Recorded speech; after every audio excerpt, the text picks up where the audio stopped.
Hey everyone, Retire on Dividends here, making a video actually showing my face, which is unusual. And now that I'm looking at the screen, it doesn't even look like you could see everything that's on the board. Hopefully that's not the case, but again, I guess we'll find out. Obviously, I typically do videos on my phone, and it's much easier because it's just the visuals there. It's much clearer. It's almost HD, right? But now, I decided to go old school with a whiteboard, and then you guys can let me know what you think. I can do whiteboards every now and then, if I have the time, obviously. And then, if there's certain topics where the whiteboard is better, I will continue. But today's topic is, how do YieldMax funds work? As you know, I make the daily Tesla videos, which cover, well, now Coney is added to the mix, and this covers the trades that are made each day and how it affects the price and how it looks for the week. I also mention the as-at holdings of the fund and how, if it's looking good, bad, whatever. But I never really talk about the fund in general and how it works. So basically there's three parts to it. Just think of it that way. It's the synthetic position, the short call position, and the cash and treasuries. And that's it. It's plain as day, right? Easily understood. Not really. It took, I'm still learning. I'd like to think I know enough about each that I could talk about it, which is why I will. And by the way, not financial advice. I know you guys love that. Not financial advice. I'm not a financial advisor.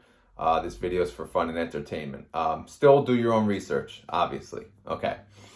So anyway, what about the synthetic position? I apologize if I'm not even in the camera, but it is what it is. This is like the best setup I have at the moment.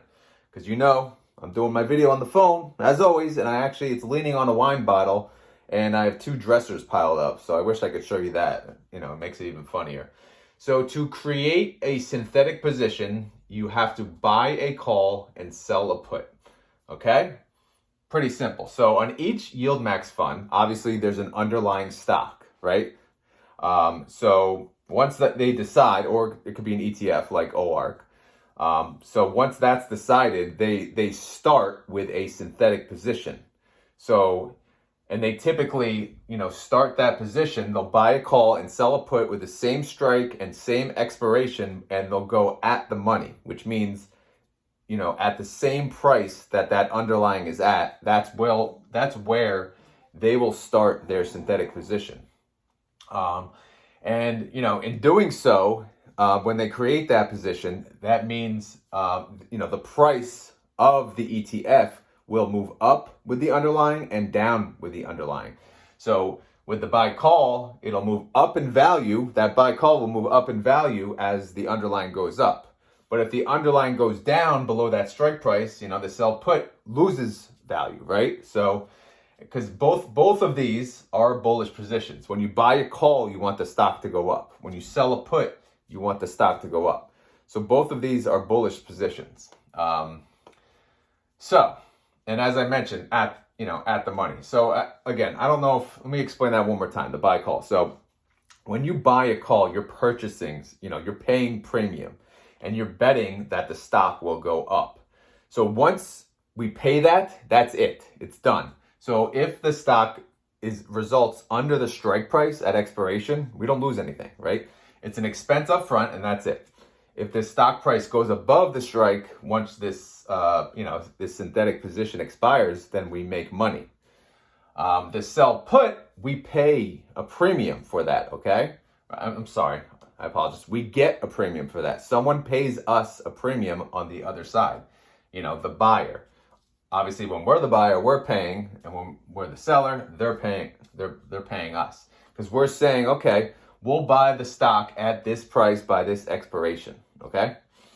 So long story short, if the stock price goes above the strike at expiration, then guess what? That sell put expires worthless, and we collect the premium. That's all profit. If that underlying price goes under the strike, then we have to cover the gap from the strike to the current price. So we'll lose money. But as soon as they start these positions, that's already happening in the ETF. The price is moving up and down with these two positions throughout. So you'll already see that. But when they obviously roll the synthetic, or they'll close the old and roll the new when it gets closer to expiration, then that's a physical transaction, right? Taxable event. So they have to claim that income or loss at that point, which we'll get in. We'll keep talking about taxable events as we go on. So as mentioned here, I have little arrows. The buy call is a debit to the account, right? Because we're paying money. Sell put credit because we're collecting premium. Essentially, it's a wash. So typically, if they pick the same strike and the same expiration, the price of this, let's just say it'd be $1, $1 there, and then we'll collect $1 here, right? So it's a wash, right? So we're not gaining anything up front. I know on the recent roll, we actually, we made money, on the roll. But in the beginning, I'm talking about the very beginning, the starting position, it's essentially a wash. There could be a small gap one way or the other, but it's essentially a wash at the time. Obviously, I have a bullet for it mimics the underlying. So, we know that. So if this was it, if this is all the ETF did, then essentially this ETF is the underlying, right? Until obviously the expiration, of the synthetic. And then they'd have to do it again and again because there is an expiration, right? It's not just like these ETFs follow the underlying and that's it. No, they make a position 6 months to a year out. I believe that's what the prospectus says.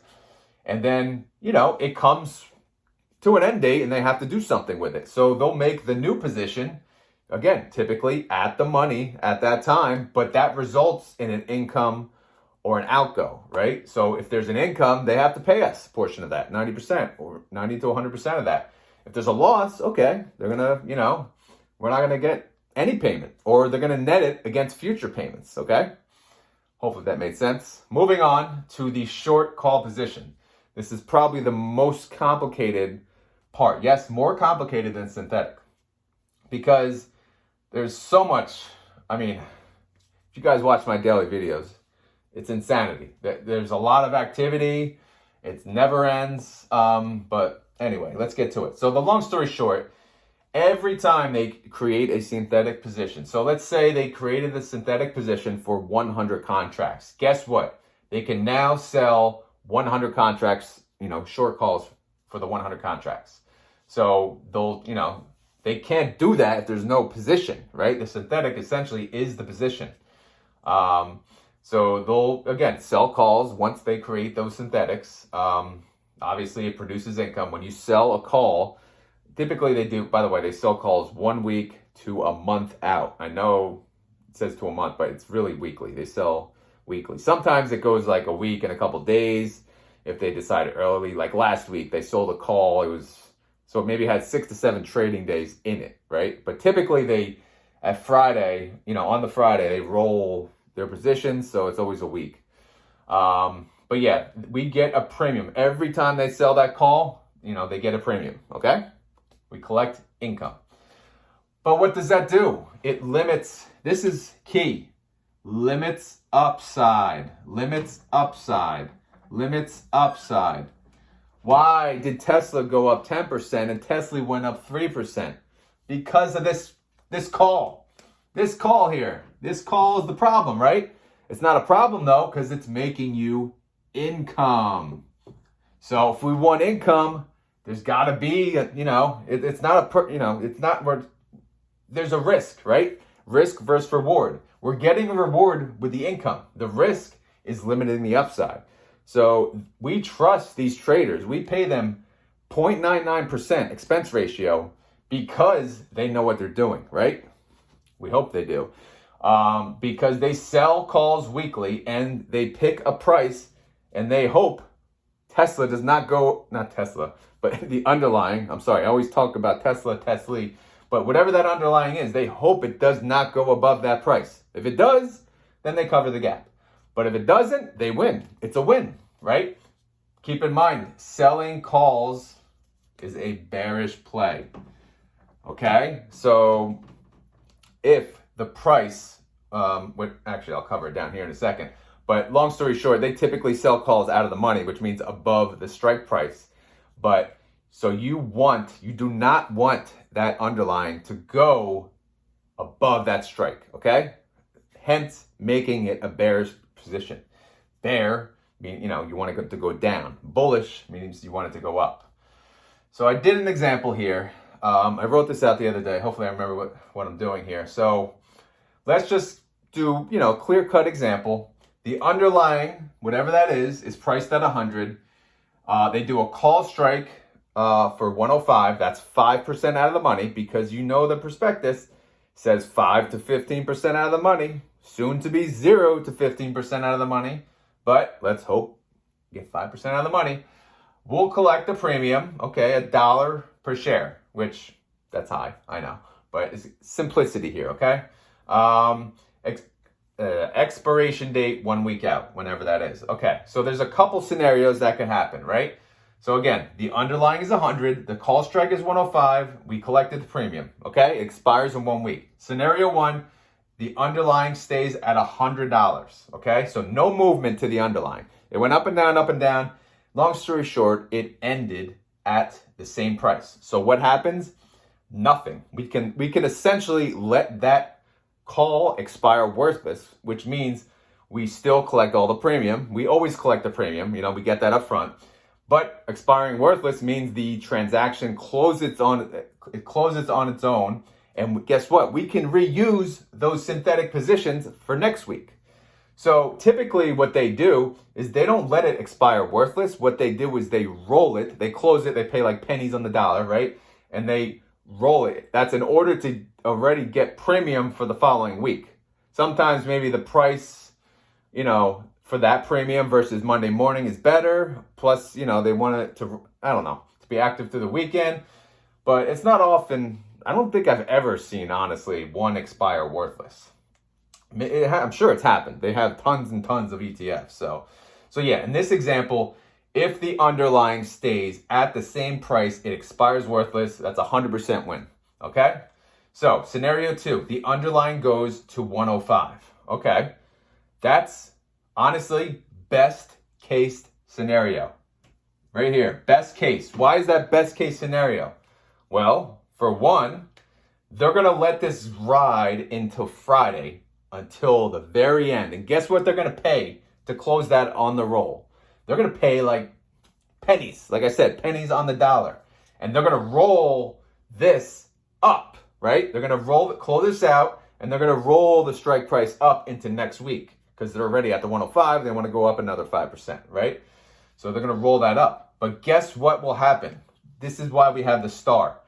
We have upside potential up to $105. I'm sorry, I said that wrong. Up to 5%, right? Because we sold calls 5% out of the money. So for all of the contracts. So we can collect up to, if Tesla goes up to 105, we can capture that. If Tesla goes above that, we can't capture that. So if it closes at exactly 105, guess what? We're capturing all of the upside of the underlying. So that's a win on the premium. That's a win on the capital appreciation. So this is exactly what we want to happen every week. We want that to happen. So when they sell calls, and I talk about this on my daily videos, when they sell calls 2% out of the money, you're essentially not even rooting for your underlying to go up. You're hoping, okay, let's go up 0.5% a day. Yay, which I'd rather just stay flat. I don't even want to see it to go close. But when they do 5 to 10 to 15% out of the money, yeah, you're rooting for that underlying. Go up, because then my ETF will go up. But if it, if it goes up above the strike, oh, that's great for the underlying. But guess who it's not great for? Us, because we have to pay that difference. Yes, we're capturing all the upside on the synthetic. I know, people always remind me. But we're covering the difference on the call, okay? Let's go to scenario 3. Scenario 3, the underlying goes to 110. And this is exactly what I just talked about before. Okay, 110. What does that mean? That means it's in the money. We are in the money. So we can't let these expire in the money. We don't have these shares, right? We have synthetic shares. So what we have to do is we have to roll, You know, we have to roll this. But before we even get into that, you'll notice during the week, okay, Tesla, again, I keep saying Tesla, just it's the underlying. The underlying went up 10% to 110. Okay, so the underlying got 10%. And guess what we got? Oh, we got this, 5%. So we are capped. We are capped because of that. Yes, we're going up and down. Synthetic is capturing it. But there's a difference. We have to pay, you know, the 110 minus the 105. We're paying that difference. There's a buyer on the other side. They want their money. So again, this is not a good scenario. Although it's still close to the strike, it's good. Like if this was 130, that's a terrible scenario. 110 is doable, but you get the point. If it goes above the strike, we are missing out on capital appreciation. I know it's income only. Jay reminds us the number one focus is income. Who cares about capital? Well, I do. Anyway, so if the underlying goes to 110, okay, we lose on the 5%. All right, what else has to happen? They need to close this. So they'll do a roll. They'll pay money. Now they'll pay a pretty premium to close that position. And then they'll, guess what? They're going to have to roll it up. They're going to have to roll it into next week, which we have the time value on that. That's good. But if they roll this up, we're likely going to have a debit on our hands, right? So because the cost to close it may be worth maybe more than the premium we get on the roll. And that in there, creates a problem because, again, we are all about producing income, and that affects our income.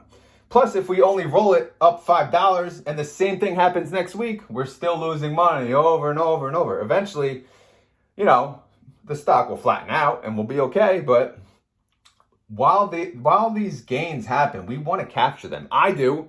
I mean, if this is not the ETF that does it, if YieldMax is not the one to do that, we'll find another one, right? I want one to capture most of the upside and collects premium. How about make that, 1A and 1B? Sorry, I'm off on the tangent, but that's how I feel. But we're talking about YieldMax today. All right, and again, YieldMax does that sometimes. This week, Tesla is 8% out of the money. That's good. If Tesla goes up 8%, bam, we get 8%. Okay. All right, we covered scenario 3. Last but not least, scenario 4. The underlying goes to $90. Okay, what happens there? Couple things. So, when the stock goes from 100 to 90, right? That's a 10% loss. So what happens to our ETF price? It goes down 10%. 10%, right? See this put here? It's going to go down. We're going to pay more. It's going to have a higher debit, which will decrease our market, our assets in the fund. So our ETF will go down 10% as the underlying goes down 10% because we capture all of the downside, all of it. Every time it goes down, we're going down with it. So that's one part of it. The other part is the good thing. We win, right? Again, selling calls, bearish play. We do not want it to go above the strike price. And did it? It did not. It did not even go close to it. So guess what? They can let it expire worthless or roll it for pennies on the dollar. Okay? So that, this is a win. This is a win. The star is a win. This is not a win. Okay? So scenario 3 sucks. The other scenarios, we can live with that. But again, the next week, is the stock going to recover? How much are we going to sell out of the money? We're going to sell 5% out of the money, 10% out of the money, 2% out of the money, and get clobbered? Who knows? Okay, that's it on the short calls. All right, cash and treasuries. Here we go. I mean, there's not much to talk about on that, honestly. So it's the money, right? Every time, people buy into the ETF, it goes to cash, right? Goes to the cash position. And they're going to move it to the treasury position, as they can, because treasuries are earning a pretty interest right now. What is it, 5%? I don't even know. But they're earning a lot of interest. The interest rates are very high. So the fact that they can, utilize that as an additional income is very good. But when interest rates go back down, this is not going to be they're not going to brag about this. They're going to be like, oh, we earn interest, point nothing percent. But right now, it's a good thing. If you can earn 5% on just sitting there, essentially no risk. But also, again, all of the money is in cash and treasuries, right? Because this, this is used as collateral. The synthetic is using, it's using that as collateral. So what could happen with the treasuries? What's bad that can happen? Well, if they have to pay out money and all of it's in the treasuries, they would have to move the money from the treasuries into the cash and then pay it out, okay? And that could lose money if the treasuries are not worth what they were at the time they purchased them. Plus, there could be a withdrawal penalty because most of these treasuries expire months and months out, years out, next year. One of them is next year. So there could be a small penalty for that. Plus, the interest rates, at the time they bought it could have been lower. So if they're higher now, it could cost them more money to sell their part out, right? So they could lose money on that. And that happens, because people could come in and exit the fund too. But more people are, at least on TSLY, are buying the fund. The outstanding shares are going up and up and up. And that's pretty good. What else? Moves up and down daily based on many factors. I mean, you see that in my daily videos. And by the way, I'm going to put this, the reason I made this, I'm going to try to attach this to my daily videos in the description for people to learn how these funds work, okay? Because in the daily videos, maybe I just, maybe I rush them, but I don't, again, I got to get it done. So at least every time we get a new viewer, this will help them understand it. I hope. Hopefully I explained this well. So yeah. Moves up and down based on many factors, based on how outstanding shares, based on if they had to sell treasuries, based on, interest, based on whatever. And the last box, we talked about it earlier. Everything is a taxable event in here at some point, right? So on this, guess what? We sold a put, we made money. On this, we bought a call, we paid money, okay? On this, we make money every week. We pay and make money every week. This, we earn interest. That's all, income or outgo. We have to claim that money. And I was told, again, I can't find this anywhere, but people in my Discord who are smarter than me, say ETFs have to pay out 90% of the income. So as we get into the end of the year, we don't know how much they did not pay out for the year. Or are they essentially in a debit position and they paid out all they could? I don't know. Right? Or there could be a massive credit and we're getting a Christmas bonus. But again, every time they make a payment, guess where that comes from? It comes from the fund, right? They have to pay it from somewhere. It comes from the cash. And when they take out the cash, guess what? Your capital will go down, right? This money is not just coming from the sky.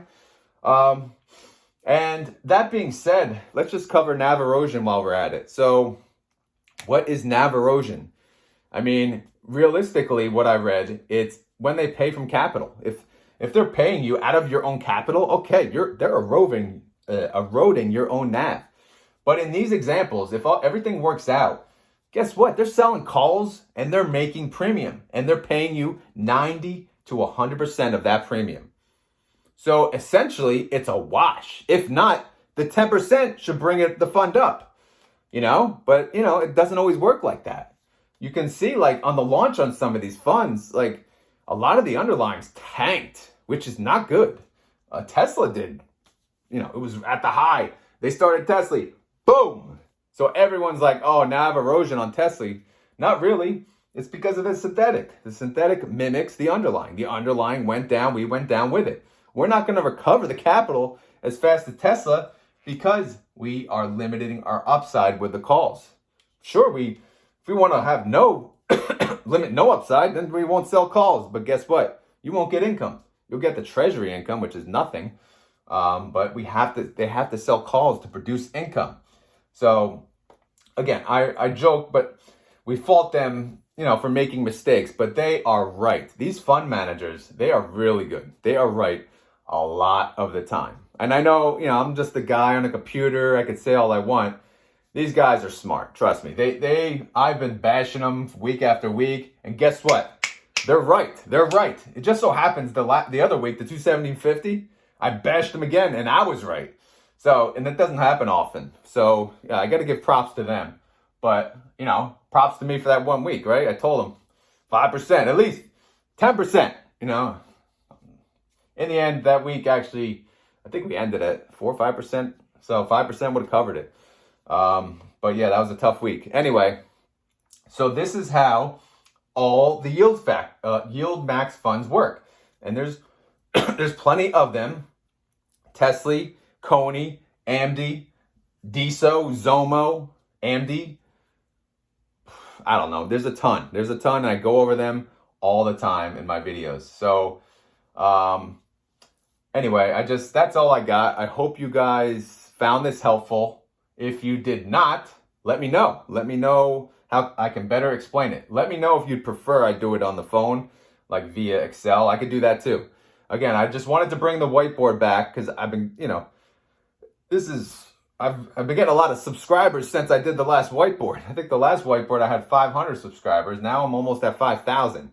So you guys, this may be the first time you see my ugly mug. So hello to you. Nice to meet you. But yeah, let me know what you think about the whiteboard videos. And if you do like the whiteboard videos, let me know the next topic I should do. If you don't, let me know. I won't do it. You don't have to see my face anymore. If this YieldMax fund, you know, if the content in general helped, let me know. If it didn't, let me know as well, and I will do better. I will, you know, make sure to cover it a different way, maybe. I don't know. Plus, me looking at my phone right now, I don't even think I can read what's on here. But hopefully when you view it on your computer or your phone, it comes a little more clear. If not, I apologize. I'm posting it anyway. Because as you know, I'm just a guy. I record videos on my phone. I don't edit. I don't do anything. I do the thumbnails. Yeah, that's probably the most complicated part. And I get help from that. Thank you, Brandon. So that's it. And again, my channel, if you're wondering, it's called Retire on Dividends. The focus is how can we retire on dividends? Yes, we. I'm sharing my journey on my way to retire. And I'll share every single move I make, what I invest in, but I'll also cover other topics. I'll cover ETFs that I don't invest in. If you guys want to hear me talk about it, I'm game, you know? So, but yeah, the goal of this channel is just for me to record my journey to retire on dividends. And that's it. And I try to teach things along the way. I'm learning as I teach. I'm learning as I read too. I also have a Discord where we all join, chat, make fun of each other all day long, right? It's a good time. So, you know, if you want the Discord, the link is in under my channel under links. Anyway, I'm getting thirsty. I got to go eat. It's lunchtime. But I really hope you enjoyed this content. I've been wanting to make this. I made the whiteboard this past weekend, and hopefully this helped. All right, guys, as always, not financial advice. I'm not a financial advisor. I'm just you know, some random YouTuber that you're listening to. But thank you. I appreciate it. You know, you don't have to watch me, but I do appreciate it. Thank you. Later.